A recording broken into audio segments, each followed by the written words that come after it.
आज सोलर पॅनलची कामं सुरू होती. त्यानिमित्ताने मित्राकडे आलेलो.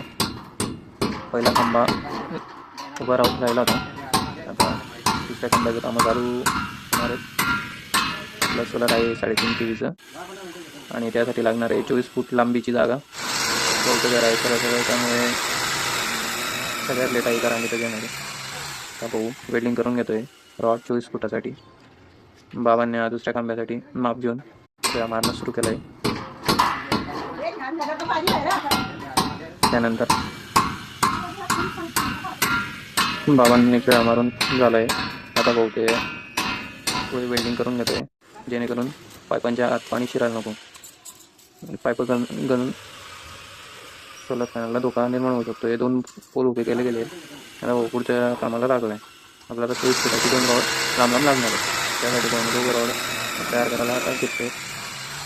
एक्स्ट्रा जे आहे ते बाबा कापून घेत आहे. आडवे रॉड मारायचे आहेत. या भाऊने त्यामध्ये ते मारून घेतो. त्यामुळे ह्या साईडला सपोर्टसाठी भिंत नाही, जागा कमी असल्यामुळे ॲडजस्टमेंट सुरू आहे. त्यानंतर वेल्डिंगचं कामं चालू आहे. तुम्ही पाहू शकता.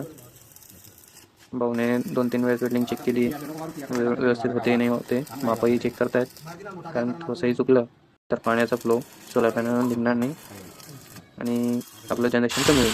त्यानंतर वरचं काम हात घेतले. वरचा आडवा पोल मारला गेला आहे. परत एकदा खाली सपोर्ट हालायला लागला होता म्हणून त्याला दुरुस्ती करतायत. हे आता दुसऱ्या दिवशी काम एवढं झालं होतं. बाबांनी आता वरचं घेतलं आहे. एक सगळं झाला होतं कापून घेत आहेत. खाली वेल्डिंग मारून घेत आहेत जी राहिलेली होती ती. आणि भाऊ आता शेवट पूर्ण स्ट्रक्चरला सपोर्ट मारण्याचं काम करतोय. तरी तो आता दचकला कारण कशाचा आवाज आलाय. हे बघा तुम्ही पाहू शकता. आता बाकी सगळ्या गोष्टी इलेक्ट्रिक फिटिंग वगैरे ही पुढच्या व्हिडिओमध्ये